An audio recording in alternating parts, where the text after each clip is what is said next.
Good morning trainees. मैं Shabnam, lecturer biology DIET Prayagraj से। आज हम लोग सिंपल मशीन्स में पुलीज़ के बारे में पढ़ेंगे। पिछली कक्षा में हमने लीवर एंड इंक्लाइन प्लेन के बारे में जाना था। तो पुली एक मैकेनिकल डिवाइस है जिसका इस्तेमाल हैवी ऑब्जेक्ट्स को उठाने में किया जाता है।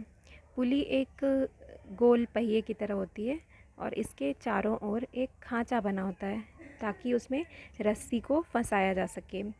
ये एक गोल पहिए की तरह आकृति होती है और इसके बीच में एक एक्सल होता है। जैसा कि इस चित्र में आप देख रहे हैं कि यहाँ पे एक गोल पहिए की तरह से एक आकृति बनी हुई है। ये जो गोल पहिए की तरह आकृति है और इसके बीच में इसको कहेंगे हम लोग एक्सल। अब ये जो घिरनी है या पुली है, यहाँ पर एक लोड लगा हुआ है और यहाँ से जो ये रस्सी इसके खांचे में फंसी हुई है, इस रस्सी को नीचे की तरफ खींचा जाएगा। यहाँ से बल लगाया जाएगा ताकि ये लोड ऊपर की तरफ उठकर आसानी से चला जाए।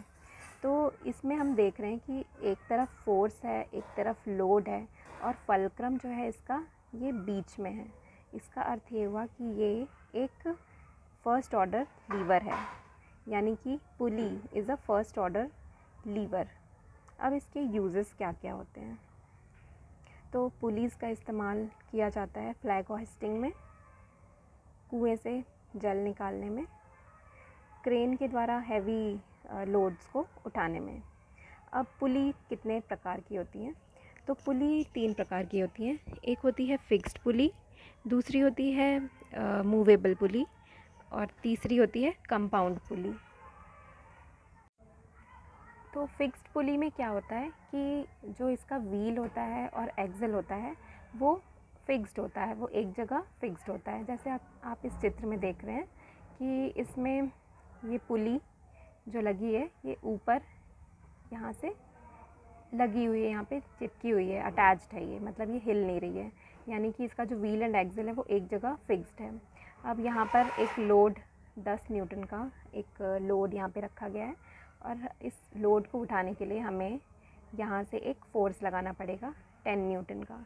तो इसमें क्या है कि मैकेनिकल एडवांटेज इसका क्या हो जाता है, लोड अपॉन एफर्ट अगर हम लगाएं तो ये हो जाएगा, लोड भी 10 है और फोर्स भी 10 है, यानी कि हमारा मैकेनिकल एडवांटेज हो जाएगा 1। इसका मतलब ये है कि इस मशीन ने फोर्स को कहीं पे भी मल्टीप्लाई नहीं किया, बस इसने हमें उस लोड को उठाने में आसानी कर दी। क्योंकि अगर इस 10 न्यूटन के लोड को हम हाथ से उठाएंगे तो हमें भारी लगेगा, लेकिन इस पुली की वजह से वो हमें पता नहीं चला। लेकिन इसका मैकेनिकल एडवांटेज 1 आया क्योंकि यहाँ पे कोई भी फोर्स मल्टीप्लाई नहीं हुआ। ऐसा नहीं हुआ कि हमने कम फोर्स लगाया और उस कम फोर्स को लगाने से हमने 10 न्यूटन का बोझ या लोड उठा लिया। यहाँ पे हमने जितने न्यूटन का लोड है उतना ही हमें बल भी लगाना पड़ रहा है, लेकिन बस ये है कि रोप की वजह से यहाँ पे काम थोड़ा सा इजी लगा। और वही इसको अगर हम लोड को डायरेक्ट उठाएंगे तो वो हमें भारी लगेगा। अब मूवेबल पुली वो होती है जिसमें जो पुली होती है वो कहीं से भी फिक्स्ड नहीं होती है, वो कहीं से भी जुड़ी नहीं रहती है। जैसे पिछली वाली जो पुली थी जो हमने पढ़ी अभी, वो फिक्स्ड पुली, उसमें क्या था कि पुली एक जगह सीलिंग पे या कहीं पे भी फिक्स्ड है एक जगह, लेकिन मूवेबल में आप लोग देख सकते हैं कि ये पुली कहीं पर भी फिक्स्ड नहीं है, ये मूव कर सकती है ऊपर और नीचे। तो इसमें हम लोग देख रहे हैं कि ये पुली है और इसके नीचे एक लोड रखा गया है 10 न्यूटन का। अब ये हमारी रस्सी हो गई जो कि इसके खांचे में फंसी हुई है, यहाँ से इस रस्सी को हम खींच रहे हैं, एफ़र्ट लगा रहे हैं, ठीक है। तो यहाँ से एफ़र्ट लग रहा है इस तरफ। अब यहाँ पे जो लोड है, जब हम यहाँ पर एफ़र्ट लगाएंगे ऊपर की साइड तो ये लोड ऊपर जाएगा। इस लोड को बैलेंस करने के लिए इस रस्सी में एक टेंशन है, ये टेंशन जो है ऊपर की साइड है, हमेशा पॉइंट से अवे फ्रॉम द पॉइंट। वैसे ही यहाँ पर भी अगर हम देखें तो इसमें भी टेंशन है। तो इसका मतलब ये हुआ कि इस लोड को बैलेंस करने के लिए रस्सी में 2 जगह टेंशन है, यानी कि हमारा जो लोड है वो किसके बराबर हो जाएगा, 2T, क्योंकि यहाँ पे जो रस्सी में जो टेंशन है वो इस लोड को बैलेंस कर रहा है। तो लोड हो गया 2T, लेकिन हम एफ़र्ट जो लगा रहे हैं वो कितना है, ओनली T। तो जो फॉर्मूला है मैकेनिकल एडवांटेज का वो क्या होता है, L/E। तो इसकी वैल्यूज़ रखने पे हो गया 2T/T, और ये कट के हमारा आ जाएगा 2। इसका मतलब ये हुआ कि मूवेबल पुली का मैकेनिकल एडवांटेज होता है 2, यानी कि इसने फोर्स को क्या कर दिया, मल्टीप्लाई कर दिया। यानी कि मूवेबल पुली एक तरह से फोर्स मल्टीप्लायर का काम कर रही है। फोर्स मल्टीप्लायर का काम करने का मतलब ये हुआ कि हमने एफ़र्ट कितना लगाया, 5 न्यूटन का, लेकिन हमने लोड कितना उठाया, 10 न्यूटन का, यानी कि 2 टाइम्स। तो यानी मैकेनिकल एडवांटेज 2 टाइम का मतलब ये हुआ कि हमने फोर्स तो आधा ही लगाया, लेकिन हमने लोड 10 न्यूटन का उठा लिया। तो जो मूवेबल पुली है ये एक तरह की फोर्स मल्टीप्लायर की तरह एक्ट कर रही है। जो थर्ड टाइप की पुली है वो है कंपाउंड पुली, और कंपाउंड पुली में हम किसी भी तरह के कॉम्बिनेशंस, पुलीज़ के किसी भी तरह के कॉम्बिनेशन को हम इसमें अरेंज कर सकते हैं। तो इसमें फिक्स्ड पुलीज़ भी हो सकती हैं और मूवेबल पुलीज़ भी हो सकती हैं। इस डायग्राम में हम देख सकते हैं कि ये एक पुली है, ये दूसरी पुली है। तो इस फिगर में तो आपको सिर्फ 2 ही पुलीज़ दिख रही हैं, एक पुली फिक्स्ड है और दूसरी वाली मूवेबल है, और इन दोनों का जो कॉम्बिनेशन है इसको हम लोग कहेंगे कि ये कंपाउंड पुली है।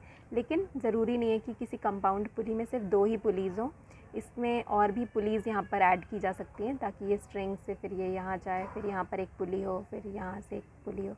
तो जितनी हम पुलीज़ इंक्रीज़ करते जाएंगे तो हमें उतना ही कम एफ़र्ट लगाना पड़ेगा। अब इस फिगर में हम देख सकते हैं कि यहाँ पे फोर्स लगा है 5 न्यूटन का एंड लोड है 10 न्यूटन का। तो यहाँ पे लोड को उठाने में कम एफ़र्ट लगाना पड़ रहा है। तो इसी तरह से अगर हम पुलीज़ का नंबर इंक्रीज़ करते जाएंगे तो लोड को उठाना बहुत ही ईजी हो जाएगा और भी कम एफ़र्ट लगाना पड़ेगा। तो हमने पुलीज़ के बारे में आज पढ़ा कि पुलीज़ 3 टाइप्स की होती हैं, एक फिक्स्ड पुली, एक movable pulley and third one is compound pulley. अब एक एग्ज़ाम्पल है, इसके थ्रू हम समझ लेते हैं। जैसे कि आप देख रहे हैं इस फिगर में क्वेश्चन है कि लोड दिया हुआ है 224 kg, एफ़र्ट है 28 न्यूटन, यानी कि लोड उठाना है 224 kg का और एफ़र्ट कितना लग रहा है, 28 न्यूटन। तो इसको हम वैल्यू पुट कर दें अगर फॉर्मूले में, मैकेनिकल एडवांटेज का फॉर्मूला, तो L/E की वैल्यू हमने देखी 8 आ गया। तो यानी कि मैकेनिकल एडवांटेज कितना आ रहा है, 8। अगर हमें निकालना है कि नंबर ऑफ़ पुलीज़ कितनी यूज़ हुई हैं, तो सपोज़ कि पुलीज़ हमने n पुलीज़ यूज़ की हैं, तो मैकेनिकल एडवांटेज जो है वो किसके बराबर हो जाएगा, 2⁻n। अब मैकेनिकल एडवांटेज की वैल्यू कितनी थी, 8, तो हमने इसमें पुट कर दी वैल्यू, तो ये हो गया 2⁻n = 8। अब इसको हमने फैक्टर्स निकाल लिए इसके और इसको भी पावर के फॉर्म में लिख दिया, 2⁻n = 2⁻3। तो यहाँ से इन दोनों की जो पावर्स थी वो इक्वल हो जाएंगी। तो n = 3, इसका मतलब ये हुआ कि यहाँ पर कितनी पुलीज़ यूज़ हो रही हैं, 3 पुलीज़। यानी कि अगर हमें 224 kg का लोड है और एफ़र्ट 28 न्यूटन लग रहा है, तो कितनी पुलीज़ इस सिस्टम में यूज़ हुई होंगी। तो यानी इसका आंसर आ रहा है कि 3 पुलीज़।